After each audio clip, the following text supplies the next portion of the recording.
Hello everyone. Well, today we are going to do some numerical law based on Coulomb's law.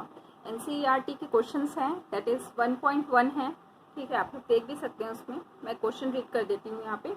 Find forces between two small charged sphere having charges of 2 into 10 raised to power minus 7 coulomb and 3 into 10 raised to power minus 7 coulomb placed 30 centimeter apart in air. ठीक है, तो यहाँ पे आपको force की value find out करना है. And forces between charge sphere means that is a what, that is a force of Coulomb forces, that is Coulomb forces. ठीक है, तो we know the formula for Coulomb forces, that is F is equals to 1/4 pi epsilon 0 Q1 Q2 divided by R square. Okay, so 1/4 pi epsilon 0 is a Coulomb constant. ठीक है, here the value of Q1 is equals to 2 into 10 raised to power minus 7 Coulomb. Q2 is equals to, Q2 is how much?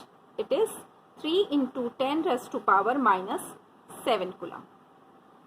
Okay, 1/4 pi 0 1/4 pi epsilon 0 is a Coulomb constant and whose value is 10 into 10 raised to power 9 in SI system. ठीक है, SI system में उसकी value 9 into 10 raised to power 9 होती है. अब जब इसको SI system में आपका चार्ज कूलम में होता है, ठीक है, और आपका distance should be in metre. ठीक है, सो यहाँ पे जो आपकी R की वैल्यू गिवन है, R is 30 centimetre. So we have to यानी convert into metre. So it become 30 into 10 raised to power minus 2 meter. Okay. Now put the value here and find the value for F. Okay. So 1/4 pi epsilon 0 is 9 into 10 raised to power 9. Q1 है 2 into 10 raised to power minus 7. 3 into 10 raised to power minus 7. Value of R is 30 into 10 raise to power minus 2. Square को नहीं भूलेंगे, है ना, square हमें करना है.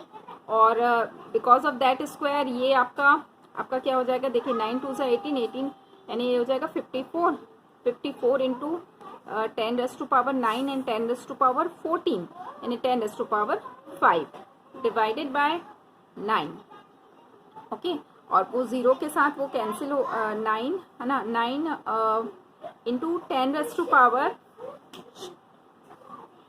9 into 10 raise to power minus 2. Okay, so solve it with, ये आपका आ जाएगा 6 into 10 raise to power 7 Newton force. अगर आपकी वैल्यू यानी कहना चाहिए कि अगर ऐसा ही सिस्टम में अगर फोर्स आपका न्यूटन में है, तो उस केस में जो आपके जो डिस्टेंस होंगे वो आपका क्या होगा, मीटर में ही आएगा. ठीक है, तो उन दोनों चार्ज स्फीयर के बीच में लगने वाला जो फोर्स है, that is 6 into 10 raised to power 7 Newton is your final answer. Thank you.